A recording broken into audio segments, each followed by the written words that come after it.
So it's all to play for still. I think so. Do you want to bet against us?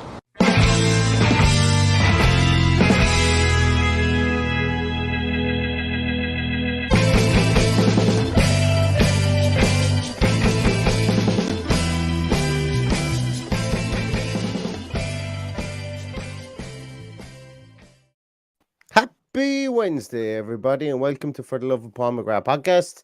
Neil and Paddy back again to try and break down and make sense and try and predict and be Mystic Meg and whatever you want to call it about Fulham versus Aston Villa tomorrow night in the Premier League at Craven Cottage.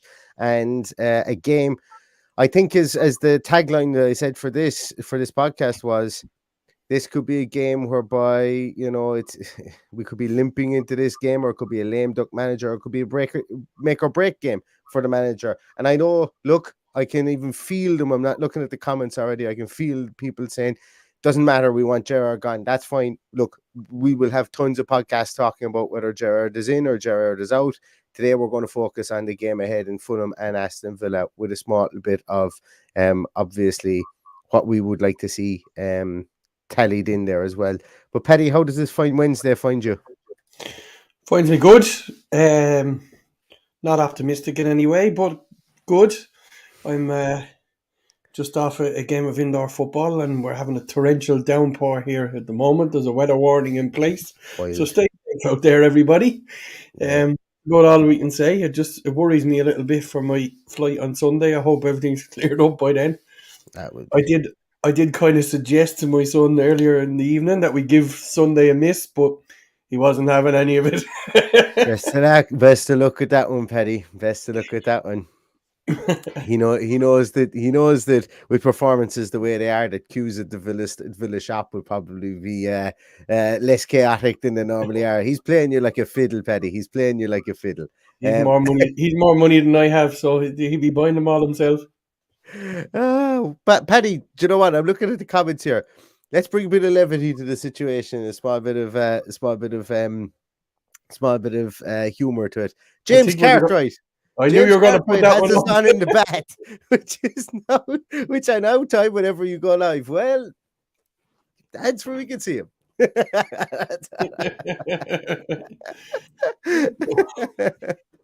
My usual bath watch, because I don't usually get time to watch YouTube as such. I would normally listen to podcasts, but my bath watch is usually the Holy Trinity. I enjoy his production, so that's what I watch in the bath. Do you bring a glass of whiskey in with you? Not whiskey. No, whiskey doesn't agree with me. But I've been known to bring a beer in and just relax and watch the Holy Trinity, and then there you go. That's my bath routine. Since we're talking about hygiene and alcohol and how they go together and so on like that, in college I used to sit under to save time, because I was one of these people who had a 39-hour college week when I was in college. There was no 15, 16-hour college weeks for me. It was actually like it was packed to the rafters. So when we get home, everyone was half cut on a Thursday night before we were going out. So I'd hop into the shower with a neck of the whiskey and have a shower and drink at the same time. Why are you joking me? Perfect. Like, if the same time somewhere, Paddy. That's my efficiency. That's my economical kind of. That was my ingenuity back then, which was great. And then whatever about drinking in the bath. I can't imagine drinking in the shower at all. I learned to bring a deck chair in with me as well, just in case the alcohol hit me in the shower as well, because it can be tricky to get out of. Tricky to get out of the shower as well. Anyway, less about the debaucherous nature of the two of us. Poor old Charlie hasn't had a bath in years. He doesn't like sitting in his own filth. Well, see, what you do there, Charlie, is you have a shower after your bath. Let's call a spade a spade. That's how it works. A shower before your bath.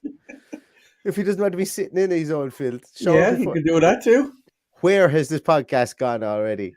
Well, it makes a pleasant change from talking about Aston Villa, doesn't it? Well, look, we did say we bring a small bit of humour to the podcast this morning, and that one just took on a life of its own. James Cartwright, thank you for that. And if anybody does have any other whimsical places that they watch this podcast, please tell us. Please let us know in the comments as well. So lads, we're team backed up. I love it. But yeah, we do have Fulham So I'm going to keep on. Okay, caveat. I'm going to keep on saying it the weekend through this podcast because my brain is wired incorrectly towards midweek games. So if I do, I mean tomorrow. Yeah, I like to call Thursday night the weekend anyway. Yeah, exactly. It's kind of like the weekend eve. Well, it is for me. I'm off on Friday, so I took an annual leave day on Friday. So I am technically tomorrow is my weekend, so I can't complain. But anyway, let's get back. We're supposed to talk about Aston Villa Football Club. We'll be cancelled from the airwaves if we don't do it, because we've got such a stringent overlords and whatever else. But yeah, like Paddy, you said you aren't too optimistic. I am more optimistic because we will have the magnificent AVFC Stato and Stato Corner coming up in a moment. But I have been trawling through where the teams sit in relation to each other with regards to performance this season within the league. And I'm a small bit more optimistic because I'm going to tell you something. The amount of overachieving the Fulham have been doing in comparison to the amount of underachieving we've been doing is almost like a sliding doors moment. And it's really, really interesting. But I think Fulham can get something from this game tomorrow night, and I don't see any reason why we shouldn't. But Paddy, do you want to tell me why I suppose you're more kind of pessimistic about tomorrow than anything else? Well, I won't be able to tell you how pessimistic or unpessimistic I am until about 10 minutes into the game and we see how we're set out, because we need to be set out for all of these games against teams who are, let's say, outside of the greedy six. We need to be set up like we were against Man City and Chelsea, and we haven't been. So that's the reason why I'm not optimistic. That's the reason why I'm really had a long talk with myself over the last couple of days about making the trip over next Sunday. And look, I'm going to do it anyway because I absolutely adore going to Villa Park and meeting all my friends and having the crack. And plus, it's what I love. But I'm really not enamored with what's going on at the moment. So regardless of whether we're playing Man City or playing Fulham, I still have that doubt in the back of my mind that something is going to go wrong. So it's going to take a run of results to stop that from happening, and I just can't see where the run of results are going to come from. Sorry, Paddy. Oh my God, my heart. I thought the attack of the insects was happening again there because I could hear this unbelievably loud buzzing sound, and I was like, is there some sort of king hornet coming in here to get me for all the insects I've killed over the last couple of weeks?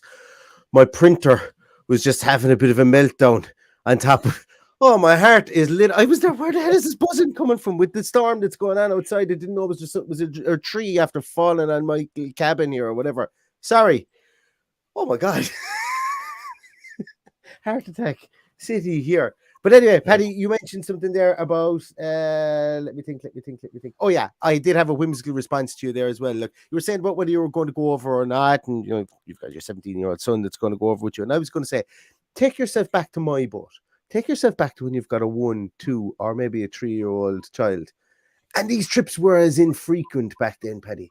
And really, the result did matter. But maybe you're thinking, it's been 5-6 weeks since I've gone out in the tear. It's been 3 or 4 weeks since I've met up with the boys and had a spoonful of pints. Think of that. And if nothing else, take it as a trip to have a few, as you said there, meet up with your mates, have a bit of a jolly. And look, the result will be a bonus if it's a positive. Because look, if anything, Paddy, a guy like you that's been over to Villa Park as much should be kind of used to the losing at this stage. And I'm saying that unbelievably facetiously. I know it's never easy to get used to losing, and it's not nice to go over there, and especially the amount of money. But let's be honest, there's another element to it. It's the fact that it's on a Sunday, when you've got to do an 18-hour day to get there and get back to be going to work the next morning. And let's face it, the TV companies haven't done us any favours. We mentioned it at the weekend. There was 3 other games they could have played and put us on at 3 o'clock on Saturday. No, they wanted to look. They wanted to look closely at either the rise or the demise of Steven Gerrard, and that's what they've done for the last 6 weeks. And I also think as well, Paddy, I think also it's got something to do with the Amazon Prime deal as well, that Sky Sports just want as many games on a Sunday as they possibly can as well, to make up for losing a game on the Thursday night. to the Amazon Prime deal. Like and the Wednesday night, like there's games not on Sky tonight because Amazon Prime have them. And if I'm not mistaken, I think tomorrow night is the same. So, you know, there is a loss of games there that Sky will go, well, our contract says 60, 70, 80, 140, however many games. And that's why they've started moving games to Sundays, which, look, doesn't, as we often say, it doesn't butter our parsnips. But I think I can understand why they do it. And I can understand, look, the TV money is needed. It's a necessary evil, but it's an unnecessary hassle, as I say. And like you said, they're having to get over on a Sunday and get back for work on a Monday. It's not the most ideal thing in the world. And hopefully after Christmas, we'll have way more 3 p.m. kickoffs, because I'm looking forward to getting my teeth stuck into going back over again. This is very topical from Top G's. Is the match on telly? It's on behind the red button on Premier Sports 2 if you subscribe to it. So only in Ireland, apparently. So that means I can't record it. I don't know. Behind the red button, you can't record behind the red button. Anyway, well, looks like I'm going to have to set up a camera on a tripod in front of the television and record it that way, isn't it? Yeah. When there's a will, there's a way. Where there's a will, there's a way. There's always a way. Yeah, there's always a way to watch. Exactly. But anyway, getting on to the game itself, Paddy, I suppose, look, let's take a little look, I suppose, at some of the historical and some of the factual information from this game and from these encounters, past and present, in a segment we like to call, from the wonderful AVFC Stato Corner.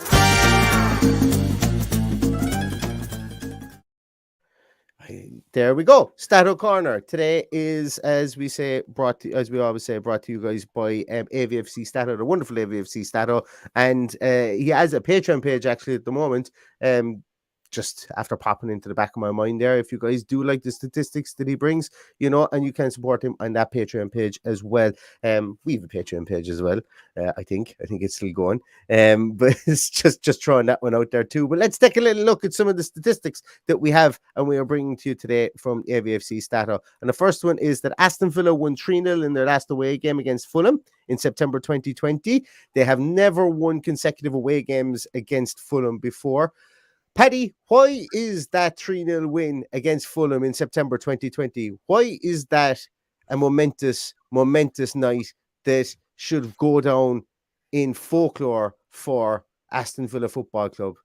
Well, there's two things that happened that night. The first thing is the first time I met you in person was that night. Absolutely. And if memory serves me correct, it was the first time you were ever on the Villa View. Exactly, yeah. I did the Villa View sitting on top of a computer in the back office of that hotel that we were watching the game in. I had my laptop. I brought my laptop with me and everything. I had perched up on top of an air conditioning unit inside in the back office. Yeah, they were very good to give it to me. But yes, and that was a really good game. And that was a game we went out and we bossed. We played really well. We absolutely destroyed their full back press that they had in the back, and we destroyed their back three. Ollie Watkins was fantastic that night. Conor Hourihan played that night. One of his best last game before I think he scored that night, didn't he? Right foot, I think. Yeah, I think he did too. Yeah, I think he did too. And I'm trying to think who scored the other one. Was it McGinn? Jack Grealish scored one. Ball over the top, ran onto it, hit it with his right foot. Yeah. Can't remember the third one now. Yeah. I can't remember. I think I've got a funny feeling it was McGinn, but it was a really, really great night. You know, we were at the crest of a wave. That was obviously the 2020 season. Things went on and we had a very good start to that season, and it's been pretty mediocre since then. I presume that was answering our own question there. It was Mings that scored. Maybe it could have been Mings. I can't remember.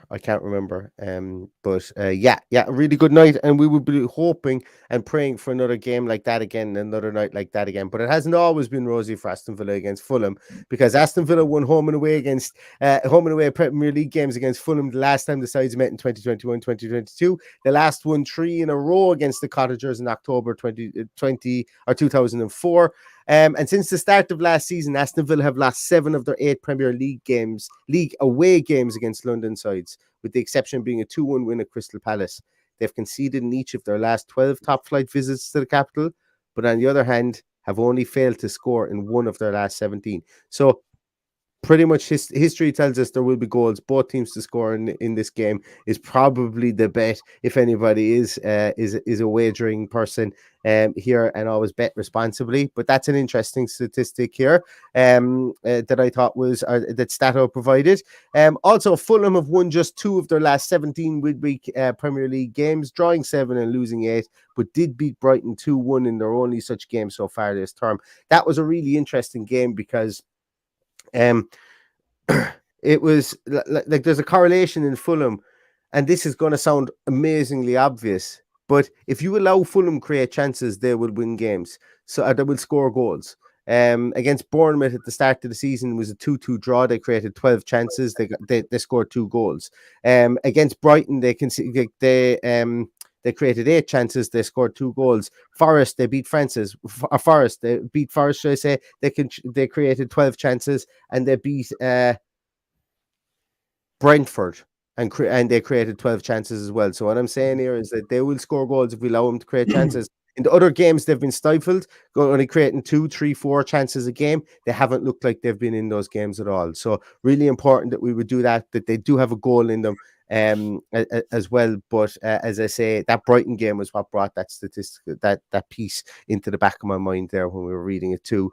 Alexander Mitrovic has scored 50 league goals since the start of last season, with 29 of those coming in home games. The Serbian has netted 9 goals in his last 8 appearances at Craven Cottage, and I don't have it there, but he's also scored the same amount of goals in the Premier League this season, I think, as Aston Villa Football Club. And I wouldn't be surprised if those 50 goals since the start of last season are pretty close to the amount of goals that we've scored in the league in that time period.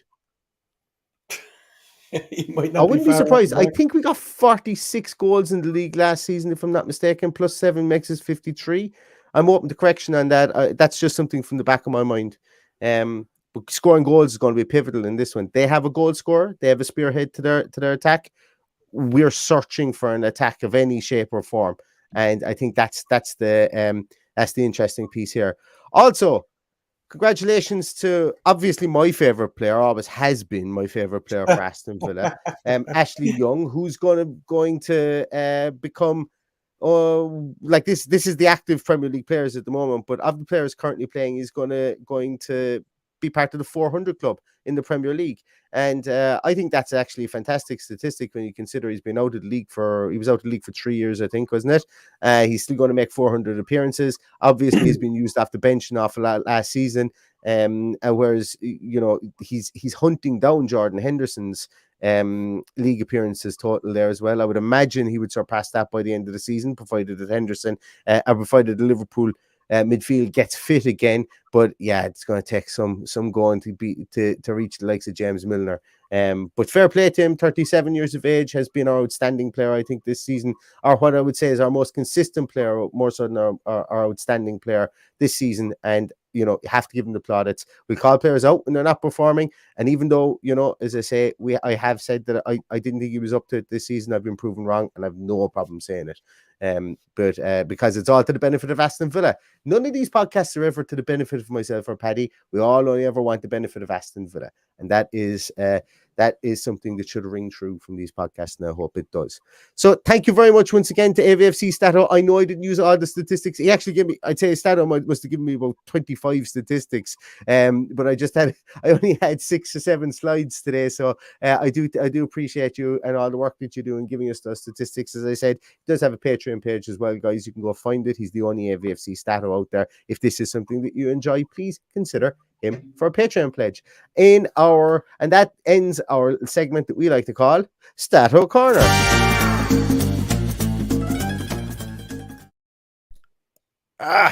What's going on? Background. Okay, funny hit a producer. So Paddy,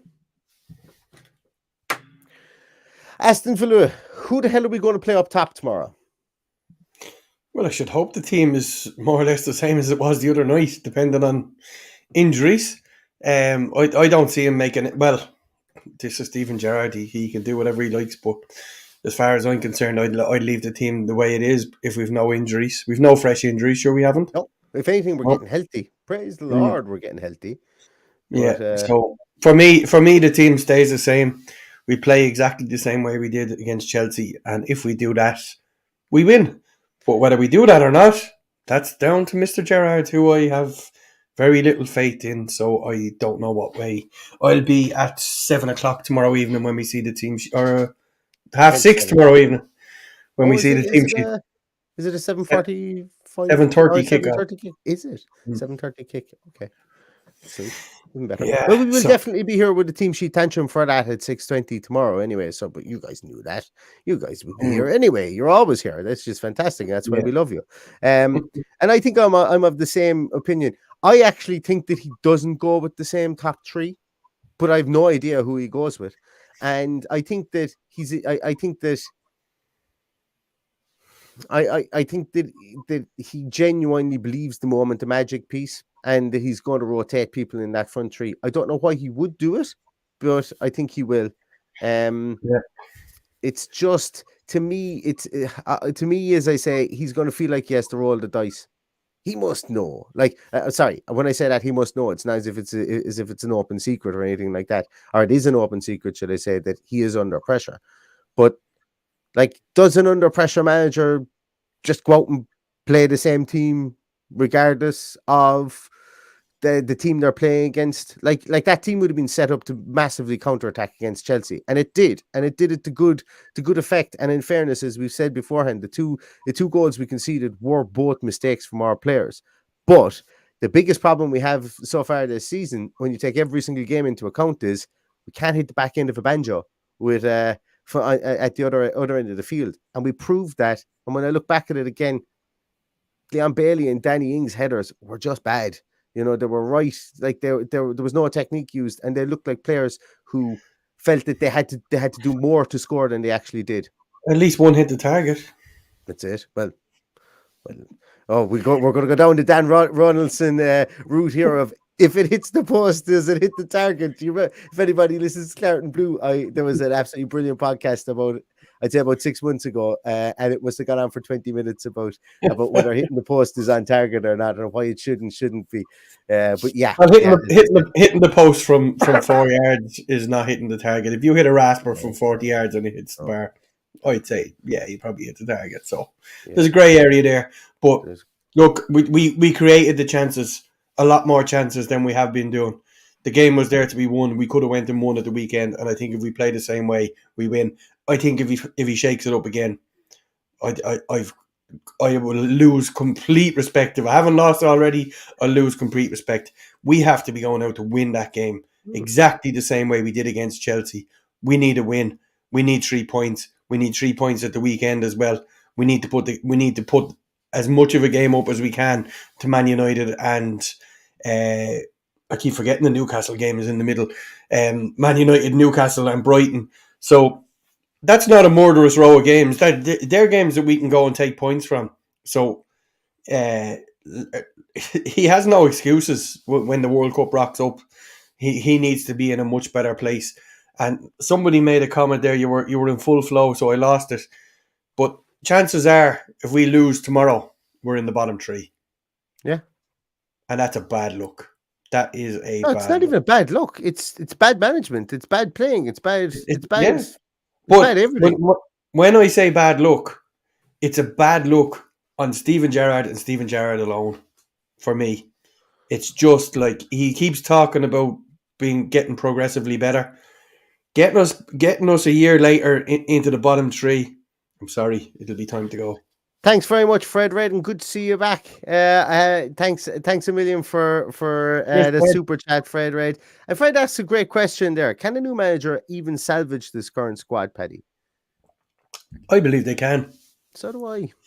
Do you know what? I'm going to say something that might be slightly controversial, because I'm sticking to my guns, because I know about 3 or 4 podcasts ago, people in the comments, and which was a fair enough comment, and we discussed it on it, Paddy. There was talking about a lot of championship level players, and we kind of came down on the side of, yes, some of the players were championship players when we signed them, and that's kind of where we went. I actually am tending to believe that the squad of players that we have at this moment in time is probably the best best we've had since the days of Little and Gregory. And I think it's comparable to the Martin O'Neill squad. And Martin O'Neill's squad wasn't very like you take it outside of Ashley Young, Gareth Barry, and Agbonlahor when he was banging goals in the back of the net, and John Crew. Like there was a lot of Nigel Rio-Cokers in that team. There was a lot of there was Richard Dunn, James Collins. Well, Nicky there you Shore. go. You're listing players like mediocre Rio Coker and the rest of them with a mediocre team who were coached well, who defended well, and had players that could put the ball in the back of the net. Yeah, and a manager that played them in the position where they would put the ball in the back of the net. So that's the difference between that squad and the squad we have now. And we had a good run in Europe that year as well. Yeah, and absolutely. We very nearly got Champions League. So, Paddy, we were to the pin of Man City's collar, and I know they aren't the Man City they were now, but there was still a Man City who spent over 100 million when that was an outlier amount to spend. And we had Martin Harewood up top. Go figure. Go, like as I say, that's what it is. Don't let Dan Bardell hear you giving out about Marlon Harewood. Did I give out about Marlon Harewood? I just said that we had him up top. You know, when they had actually, I think they had the likes of Joe and Bozhanov and those guys up top at the time. So Benjani, I think, might have been there as well for them. Yeah. No. Vinny. Jesus, Vinny, you nearly killed him there. No. Vinny, you nearly killed me. No, I knew it was look, L-O-K, as opposed to look. But I was saying, it's a phrase. When I used to do American football an awful lot, I used to hate the phrase bad optics and bad luck, as in bad look, as in it looks bad. I used to hate that because it kind of papers over the cracks because it might look bad, but no one cares what it looks like as long as you're getting results. And this obviously shows that everything is going wrong.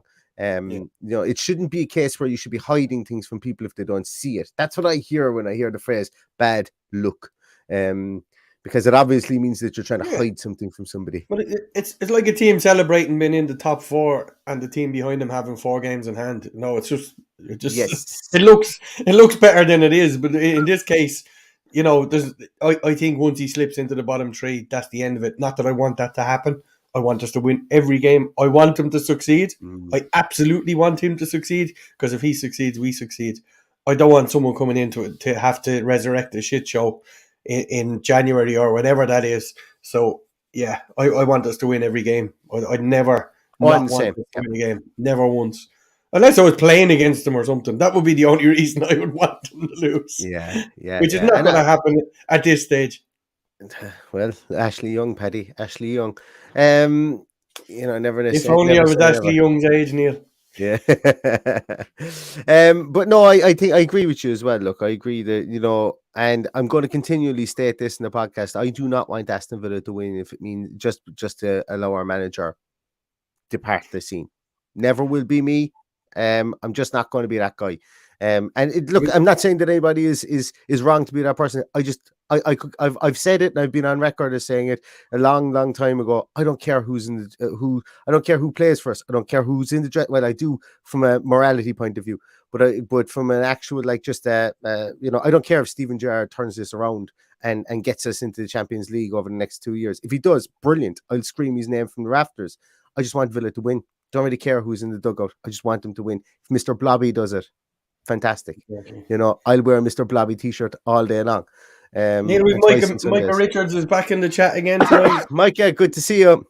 He wants everybody to hit the like button, of course. Neil, did I use this word? Yes. I think I'm due a fine or something for that, aren't I? I don't know. No, it was just we can't call him Stevie G. That's what the rule was. We're not allowed to call him Stevie G because that's. Yeah, but I call him something else. But anyway.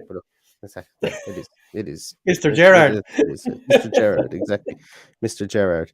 I'm trying to think, Paddy, is there any other big kind of talking point? No, I suppose the biggest, we're probably doing Fulham a disservice by not talking too much about the players themselves. Tim Ream has been brilliant this year for Fulham, by the way. Ream, the man whose parents missed the biggest trick in the world by not calling him Daniel so that he could sign his name D Ream, like that band from the early 90s. But anyway, go on. Oh, well, look, they're getting a tune out of players you wouldn't expect. Like, I have an illogical fear of Dan James. I think he always plays well, and he's a horrible little shit when he plays against us. Mitrovic, you know what you're getting there. You're going to get an angry man who's well able to score a goal. So there's a lot to be worried about. Palhinha is one of the best signings. Palhinha, at this moment in time, Palhinha, look, obviously outside Erling Haaland, who we all knew was going to come in and just take the league by storm because he's just such a transcendental talent. Palhinha is, for me, the best signing outside of Erling Haaland this offseason. He is brilliant. He's really, really good. And he's going to get booked at the week tomorrow night. So there's another one for the accounts if anybody wants it. But I've been so impressed with him. I just have been really impressed with him and what he's brought to that midfield, and that wonder goal he scored. I can't remember who it was against. You know, he's a nice player and he's very young. And fair play to Fulham. They did spend big on him, and they got it right. I think they got a good goalkeeper as well in Bert Leno. Yes. I think he's done them a solid there. I think where we can get at them is the two fullbacks. I think they get caught on the ball an awful lot. So that's another reason why I want to see the setup that we had against Chelsea again this weekend. I'd like to see Watkins get at him. I'd like to see Bailey get at him.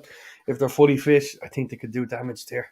I think so too. Is it Anthony Robinson that's at left back for Fulham? It's an Anthony Robinson. Like he had serious fanfare. I still actually liked him. There was talk about him going to Milan when he was at Wigan as well. Yeah, and he's great going forward. I think he'd play much better in a back three than he does in a back four. He gets caught out when he loses the ball. He's snookered, but he's Scouse American Anthony Robinson. Yeah, he's been an interesting player. And I know Aston Villa were linked to him when Dean Smith was there as well, but he went to Fulham, and I'm going to be just interested to see him. I haven't seen anything of him since the start of last season in the Championship, and he's interesting. And obviously, Bobby Cordova-Reid has gone back to that right back position for them at times this season. It'll be interesting to see if he starts there. And the wonderfully named, and in fairness, he must be, I don't know how long he's been at Fulham, but he just seems like he's been at Fulham forever. Neeskens Cabano it seems like he's been there for donkey's years. I'm trying to figure out how long he's been there for. But fair play to him. He's been there. He's not injured, no. Neeskens Cabano, he's only there actually. He's only with him since. Gosh, I don't know. That's interesting. Okay. There's a break in his history there. He did play the weekend. Sorry. Yeah, it's just he just seems to be a fella that's just always been at Fulham. Since he only joined them in 2016, but it just seems like he's been there much longer.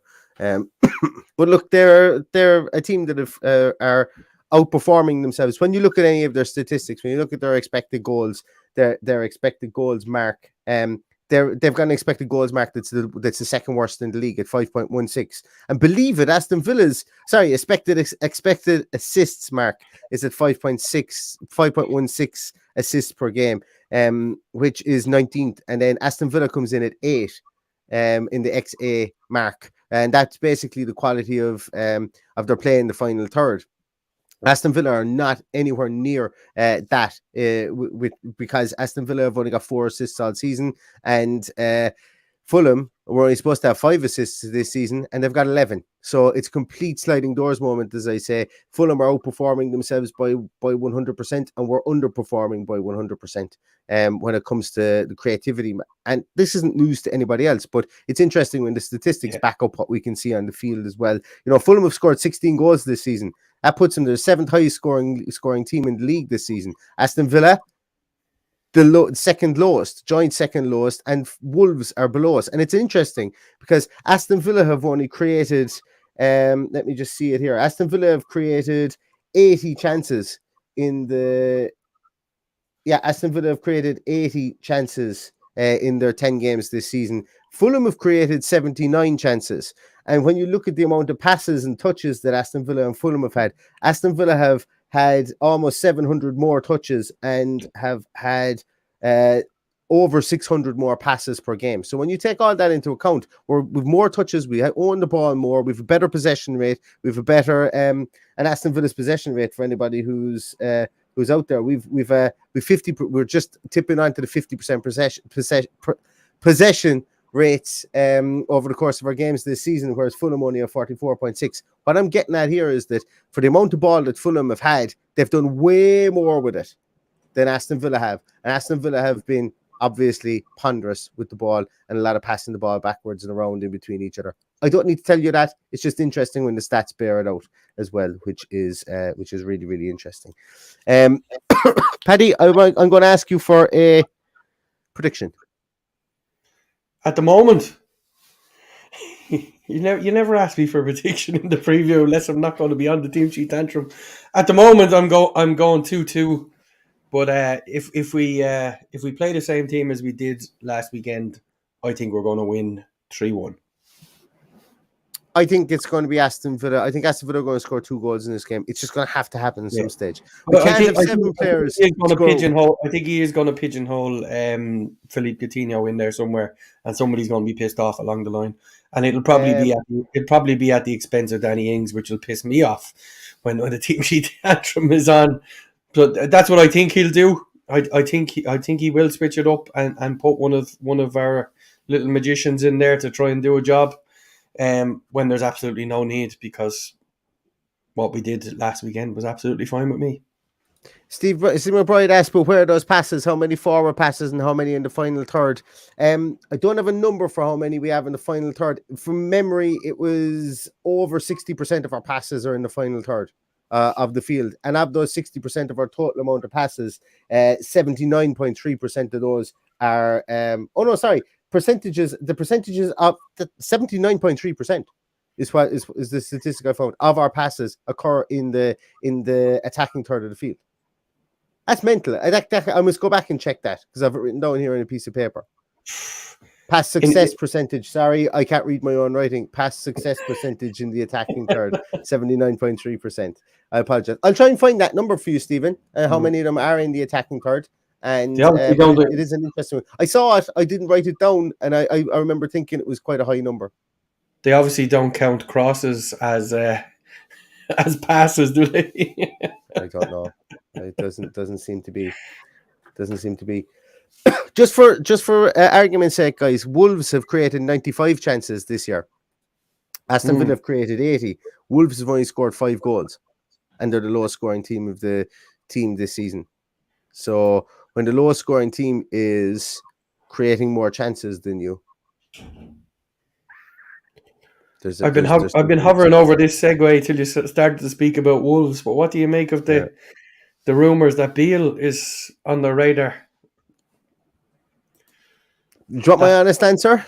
I have no evidence at this moment. I'm an evidence-based guy. Michael Beale could turn out to be the next Alex Ferguson. At this moment in time, I have no evidence to believe that Michael Beale will be the saviour of Wolverhampton Wanderers. He very well could be. Very well, very, very well could be. But at this moment in time, it's show me what you've done, and I'll tell you how good you potentially could be. It's his first, he's got 11, 12, 13 games in management. Mm-hmm. Let's see. It's going to be an interesting one, though. It's going to be he could be brilliant. I don't know. I've no way of knowing whether he's going to be good or not. None. And look, you've no way of telling when he's playing with better players what way it's going to pan out for him. He's done well. He's done well with QPR. They're all happy with him. They all love him. I just think it an absolutely mad move on everyone's behalf to take him out of there unproven into a Premier League team who are struggling. Yeah. Anyway, what do we know? Exactly. What do we know is right. I'm sure I can't even read my own bloody writing. Never mind. So how am I supposed to be able to tell you if Michael Beale is going to be a good appointment or not?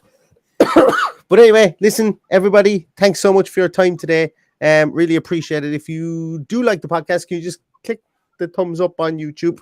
Really appreciate it before I die. And if you don't subscribe to the podcast, please do subscribe on either the audio platforms. Even if you don't listen on the audio platforms, by subscribing, it helps throw it out there in the algorithms to everybody else. Also subscribe on YouTube for exactly the same reason. If you don't watch on YouTube, subscribe. just throws it out there, and it allows more people to come and join the party. But thanks so much to everybody tonight. We've covered a lot of ground. We've covered our drinking habits and hygiene. We've covered everything to do with Aston Villa and Fulham, and I think we covered something else then. Oh yeah, I nearly got attacked by a printer as well. Yeah. So it's been an eventful podcast, and I hope Neil, have you something to tell us about a busy morning tomorrow? Oh, I do. Oh yeah, as well, for everybody that's logged off early, it's your own fault because you missed out on this. If anybody is hanging around Sky Sports News between about 9:15 and 9:45 tomorrow, you might see a familiar face. That's all I'll say. And I'll give you a sneak preview. I can't do the frame thing here in my own face. I can't get in front of my own face. Yeah, you never know. You might see a familiar face on Sky Sports News tomorrow between 9:15 and 9:45. I'd love if you guys could check it out and take pictures of my horribly awkward looking face if you do get to see it, and post it all over the internet, because I'm never one that's afraid of ridicule. So you can do that if you so wish. But yeah, we'll see. I'm supposed to be hopping on there to talk about Aston Villa Fulham tomorrow, and it's going to be a real great experience. I'm really looking forward to it. And I will tell you something, I'm going to rewrite out my stats again, because there's no way I'm going to be sitting there not being able to read my writing tomorrow morning. So yeah, you probably want to type them out, Neil. I'd say might be the best thing. Type them out in big font 60, stick them on the wall here in front of me so that I don't get them wrong. But so as I say, Sky Sports News tomorrow between 9:15 and 9:45. I most likely will be on there tomorrow discussing Aston Villa and Fulham, and if you want to check it out and hear my ramblings and my musings on the national stage, that would be fantastic. Turn the printer off in the morning. You can be damn sure I'll turn the printer off in the morning as well. Yeah, absolutely. You can be damn sure. All right, guys, we're going to leave it at that. Thanks so much, everybody. Thumbs ups, subscriptions, likes, and you know what? Join us tomorrow for the Team Sheet Tantrum, because we will be back again at 6:20 for a Team Sheet Tantrum, and hopefully we see a nice positive team that will go out and bring a result against Fulham tomorrow, and maybe put a bit more of a rosy complexion of where we are in the league, and make us a bit more of an attractive proposition to both fans, prospective managers, prospective players, anything like that. Everything. It would be nice too. Have a great night. Stay safe, stay healthy, and all that's left to say is up the Villa. Up the Villa.